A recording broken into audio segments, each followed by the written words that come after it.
यत् बृहति विश्वमायन् गर्भं दधाना जनयन्ति अग्निं ततो देवानां समवर्तत असूयेकः कस्मै देवाय हविषा विधेम।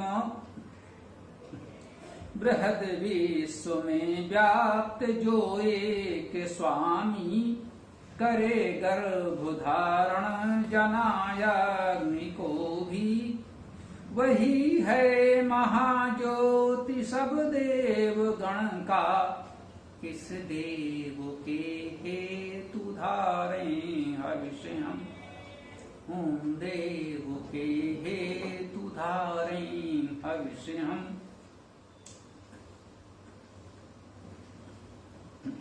आइए इस मंत्र के अर्थ को समझने का प्रयास करते हैं। आपः, आपः शब्द का अर्थ व्याप्त, व्यापक, प्राप्त। देखिए आप शब्द है, बी उपसर्ग लगा तो व्यापने लगा, व्यापन हो गया, व्याप्त हो गया।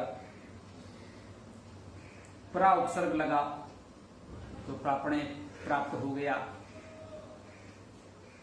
तो जो व्यापक है, जब व्यापक है तो हमें प्राप्त भी है।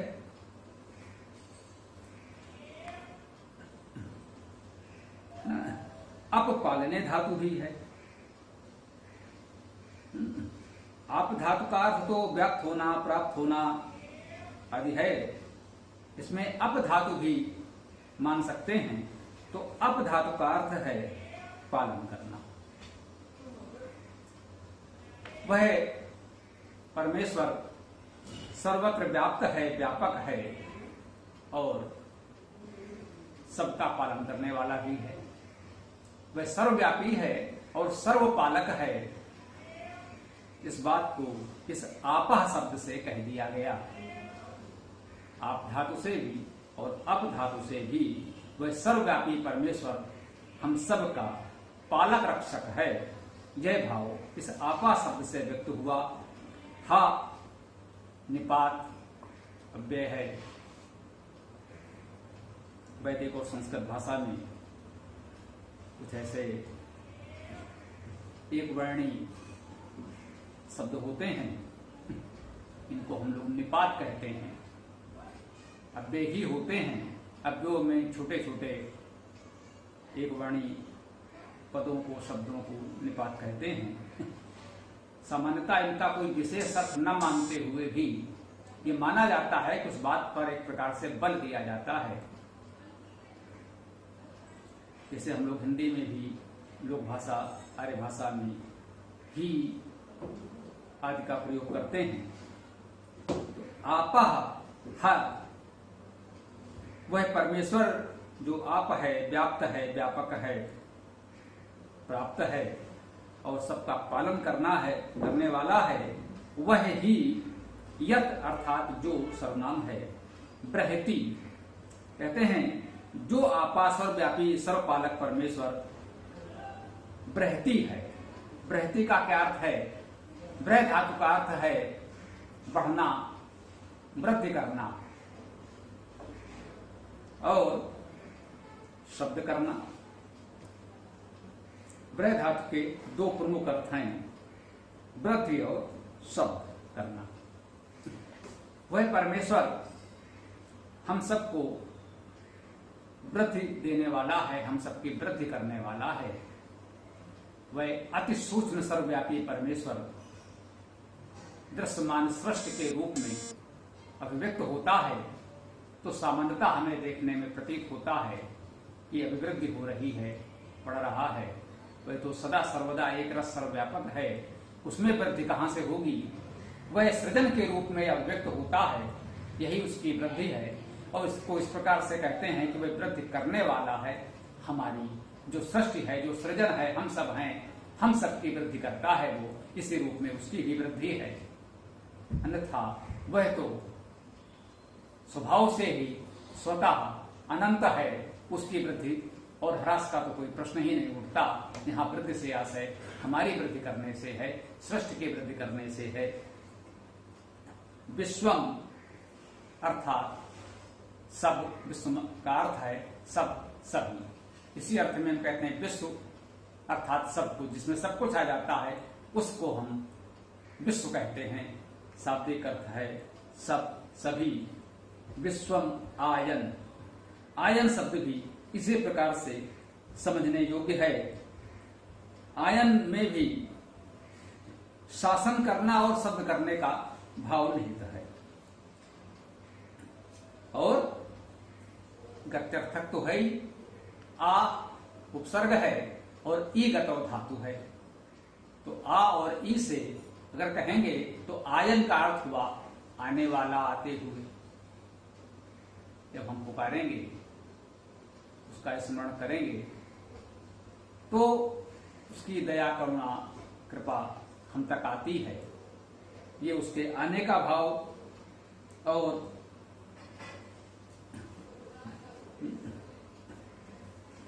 और आय धातु है, इसका अर्थ शब्द करना, शासन करना है। तो आयन का अर्थ है शब्द करना, शासन करना और हमारे पास आना। तो शब्द, जैसा कि हम देख रहे हैं, प्रकाश और ध्वनि ऊर्जा के मुख्य रूप माने जा रहे हैं। हिरण्यगर्भ सूक्त सृजन का सूक्त है, ऐसा हम चर्चा कर चुके हैं। तो सृष्टि सृजन का प्रारंभ उस पराचेतन सत्ता जब किंचित घनीभूत हो तो ऊर्जा का रूप लेती है, प्रकाश और ऊर्जा के रूप में अभिव्यक्ति होती है। और जो कुछ भी सृजन हो रहा है वो अनियंत्रित, अराजक न हो, तो सब का शासन व्यवस्था करना भी उसी का कार्य है, उसी का दायित्व है। तो शब्द ध्वनि के रूप में उत्पन्न हुआ, यह एक प्राकृतिक सत्य है। सृष्टि का विकास क्रम ऊर्जा से होगा, प्रकाश और ध्वनि उत्पन्न हो, तो इस रूप में यह सृष्टि के विकास की प्रक्रिया का एक प्राकृतिक सत्य बताया जा रहा है। भावना के अनुसार हम मानते हैं वेद उसी की वाणी है।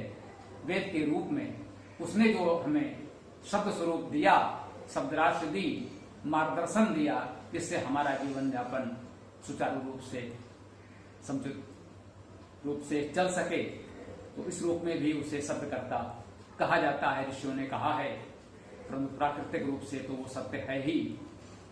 ध्वनि और प्रकाश के रूप में, ऊर्जा के रूप में सृष्टि का सृजन।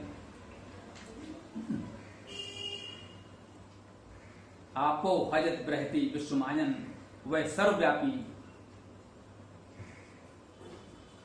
और पालक रक्षक परमेश्वर, सबका वृद्धि करने वाला परमेश्वर, सबका शासन करने वाला है, सबको शब्द, उपदेश, मार्गदर्शन देने वाला है। ये भाव इस मंत्र के प्रथम चरण में व्यक्त किया गया। आगे बता रहे हैं, गर्भम दधाना, गर्भम गर्भ को दधाना धारण करता हुआ, धारण करने वाला है। वह गर्भ को धारण करने वाला है। संपूर्ण सृष्टि उसी के गर्भ में तो है। ये संपूर्ण सृष्टि उसके गर्भ में होती है। उसी गर्भ से इस संपूर्ण सृष्टि का सृजन विकास होता है। तो कह रहे हैं कि वो इस संपूर्ण सृष्टि को गर्भ में धारण करने वाला है। गर्भ शब्द गृह धातु से ही उत्पन्न माना जाता है। ग्रहण करना, उस समस्त सृष्टि को अपने में ग्रहण किए रहता है, गर्भ में धारण किए रहता है। दधाना, धा धातु धारण करना। तो इस संपूर्ण सृष्टि को अपने गर्भ में धारण किए रहता है, स्वयं अपने भीतर ग्रहण किए रहता है। जनयंती, उत्पन्न करने वाला, अग्नि, अग्नि को, वह अग्नि को उत्पन्न करने वाला है। इस प्रकार भी समझ सकते हैं कि जो अग्नि को उत्पन्न करने वाला है उसको भी वह परमेश्वर अपने गर्भ में धारण करता है। तो सब कुछ उसके गर्भ में धारण है। यहां भी स्पष्ट किया जा रहा है, पहले शब्द ध्वनि ऊर्जा का संकेत था, यहाँ इस अग्नि से हम चाहें तो ऊष्मा, प्रकाश, ऊर्जा का भी संकेत ग्रहण कर सकते हैं। अग्निगतो धातु से अग्नि शब्द की निष्पत्ति है, जिसका अर्थ सामान्यतः हम लोग प्रगतिशील, अग्रणी करते हैं। अग्नि धातु में ग्रहण करने का भाव भी है, तो अग्नि शब्द के 3 प्रमुख अर्थ हम लोग स्वीकार करते हैं: अग्रणी, प्रगतिशील, ग्राही। तो इस अग्नि को भी वह उत्पन्न करने वाला है, अपने गर्भ में धारण करने वाला है। ये ऊर्जा स्वरूप है, ऊष्मा का, प्रकाश का, अग्नि के रूप में जिसका वर्णन किया जा रहा है। जो अग्रणी है, जो प्रगतिशील है, जो ग्राही है, ग्रहण करने वाला है, उसका सृजन कर रहा है। शब्द और ऊर्जा के रूप में सृष्टि का विकास हो रहा है। उस परमेश्वर के गर्भ में धारण किए हुए सृष्टि को इस प्रकार से क्रमशः प्रकट किया जा रहा है। ये भाव संभवतः इस मंत्र में हमको बताने का प्रयास हो रहा है। आगे कहते हैं ततो,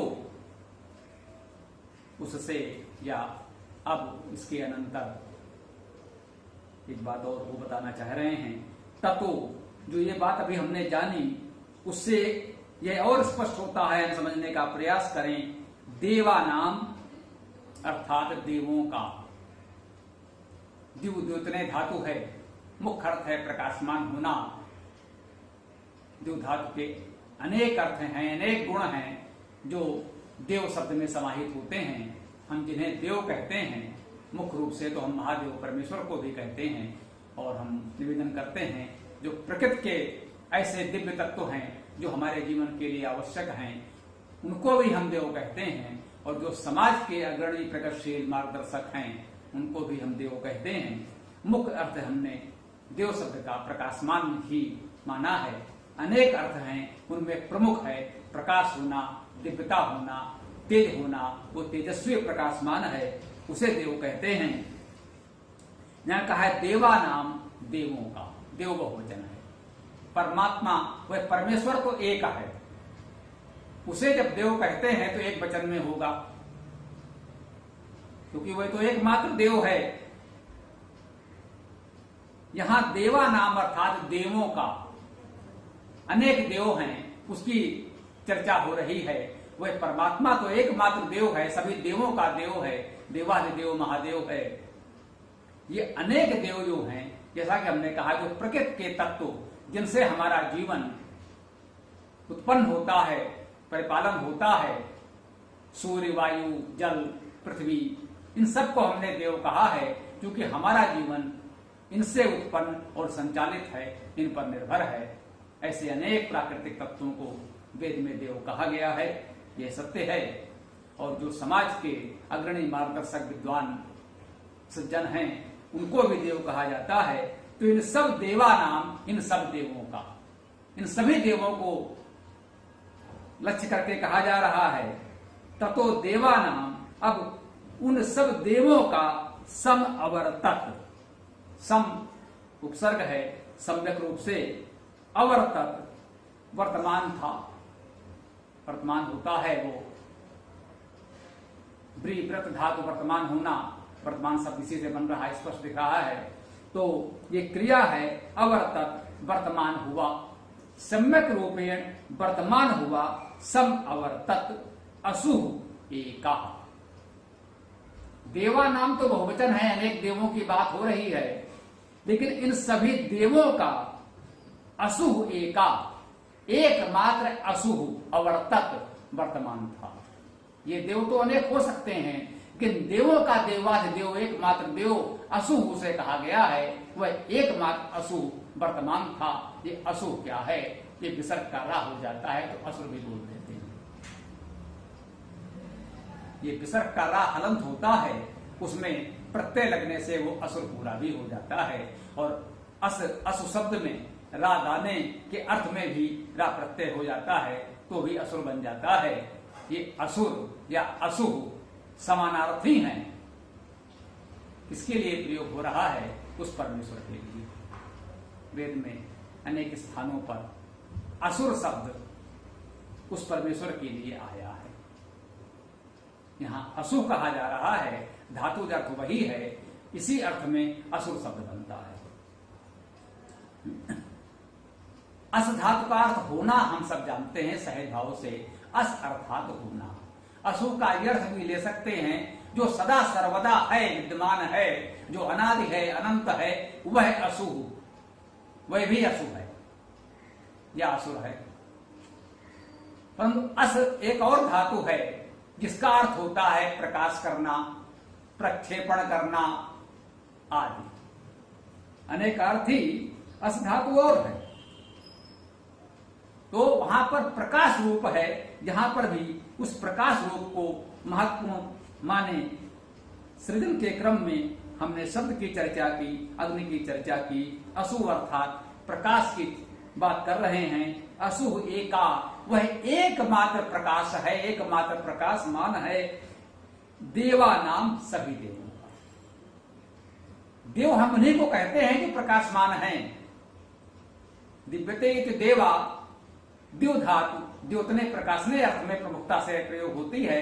तो देव का तो अर्थ ही प्रकाशमान है। वो कह रहा है देवा नाम अनेक देवों का, अनेक प्रकाशमानों का। इस सृष्टि में, सृजन में जितने भी जड़ चेतन, प्रकृति, जीव जंतु, हम आप मनुष्य हैं, जो भी प्रकाशमान है, जिनके अंदर भी किसी प्रकार का कोई विशेष प्रकाश है, वे सब देव हैं।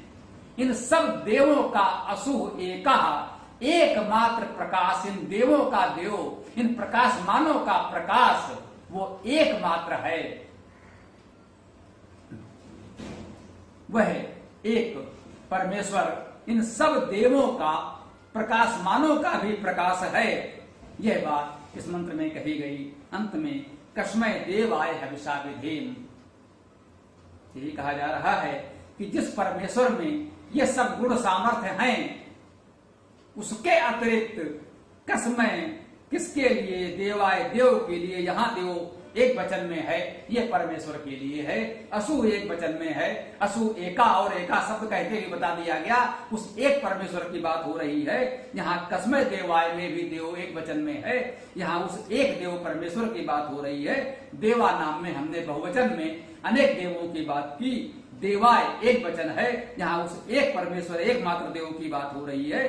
तो कह रहे हैं जिस परमेश्वर में ये सब गुण सामर्थ्य हैं, उसके अतिरिक्त कस्मै देवाय, किस देव के लिए हविषा विधेम, हविष धारण करें, हम दान करें, आदान प्रदान का विधान करें। जो कुछ भी हम अपने कर्म करते हैं उस परमेश्वर को समर्पित करके करें, क्योंकि समस्त गुण कर्म स्वभाव उसी में घटित होते हैं, उसी में निहित हैं, उसी से संपूर्ण सृष्टि में प्रसारित होते हैं, व्याप्त होते हैं, हमको प्राप्त होते हैं। तो उस एकमात्र परमेश्वर की ही उपासना करनी चाहिए, अन्य कोई उपास नहीं है। यही सत्य है, यही वेद का संदेश है।